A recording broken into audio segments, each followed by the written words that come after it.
Hey Kaiki, Richard Metal fan Tala. I'm bringing you guys an old school album review, and today we're going to be doing another discography review. I haven't done one in a while, but I decided to review a couple of these albums before, well, the next incarnation of this band releases their first and, well, will be their only EP.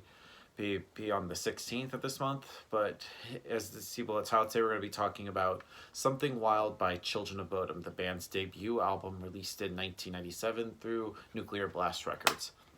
Now, people that probably have known me, they know Children of Bodom are one of my all-time favorite bands since I first got into metal, and I've been a fan of them since I was 15 years old, and they're like one of those first like European like extreme metal bands that I first heard that would later get me into more like melodic death metal, even black metal as I got older.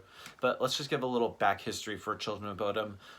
They're formed in 1993 in Finland in a little town called Espoo by the late great Alexi Lehio, rest in peace, and of course drummer Jaska Ratzen. And around before that, Children of Bodom, they were called Inearthed. And of course they were influenced by a lot of like the death metal or even some of the black metal bands like Dissection, Entombed, Cannibal Corpse, and Obituary. But they're also influenced by a lot of like classical metal like Maiden and Priest and Sabbath and Metallica.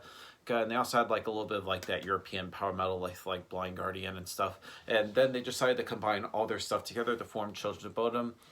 And then they had a couple lineup changes, and then they pretty much settled on Lexi, Jaska, bassist Henka Sapala, and he actually played bass, but he also used to play guitar, but then he also does a lot of the backing vocals. Same thing with rhythm guitarist Alexander, can't ever pronounce his last name. And then we also got a keyboard player, and I just really, because I heard that Alexi wanted to make the use of the keyboards effectively, which goes along with his guitar playing, and they got Yanni Warman, who I heard was a friend of Jaska, but he was also a jazz piano player. It's kind of weird that a jazz piano player would be in a power metal, melodic death metal band, and I think it really suits well. And then here we are with 1997. They dropped their album Something Wild, and it's crazy to think that with this album, the band was really young at this time. They're all like 17 and 18 years old when this album was recorded. In fact, I believe Alexi was probably 18, 19 years old. It's kind of nuts how young that these guys were when they recorded this album. And this album, like compared to like their first couple records, like this album, or even Hate Breeder, Follow the Reaper, or Hate Crew Deathwell, which still, in my opinion, my favorite Children of Bodom album. But it definitely has that mixture of like power metal with a little bit of like the melodic death metal. And some people would say that they're kind of like black metal, but I kind of disagree. I feel like they're kind of the bridge between the melodic death metal and a little bit of the black metal. Production wise, I feel like it's very raw sounding. Like Alexi, he just sounds really just shouts a lot, and just his guitar playing is superb, which goes along with Yanni's keyboard playing, and just the guitars, the bass, and drums, everything is pretty much solid and where it needs to go.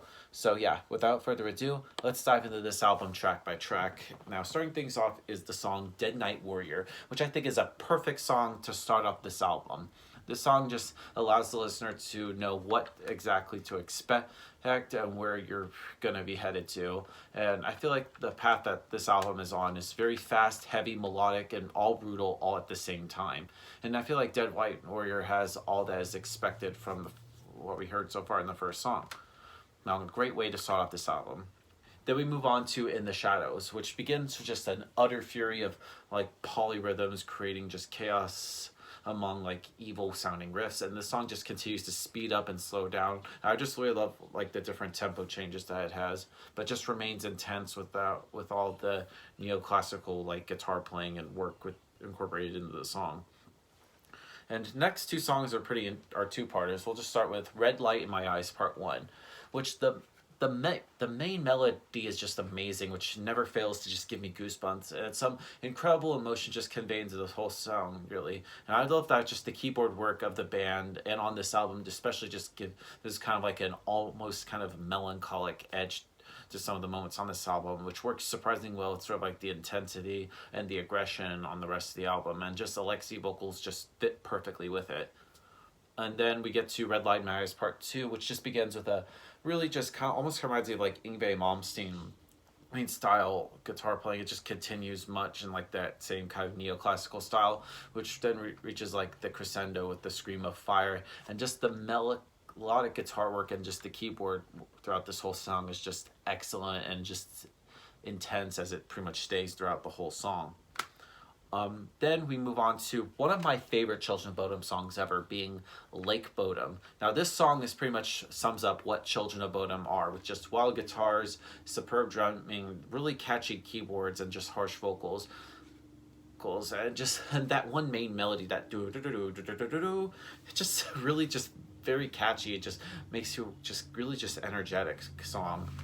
And then we get to the next song on the album, which is called The Nail, which just continues that intense fusion of neoclassical styles and eclectic thrash and speed styling. And though it's heavy and fast to begin with, it gradually just grows faster, and it reaches like just a climax of melodic fury and really great riffs that showcase how good that Children of Bodom really are.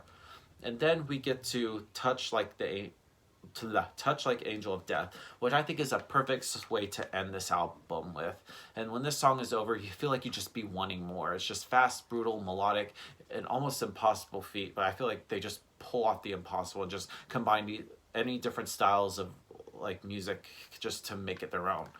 Now overall, Something Wild by Children of Bodom is a great way to kick off their career, great way to start off their run for a little over 22 years. So rather than give this album a score, I'm going to give this a solid 9.5 out of 10. It's a pretty great, damn great way to start off their career.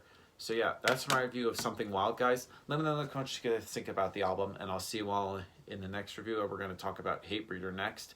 And as always, keep it metal. Kitos.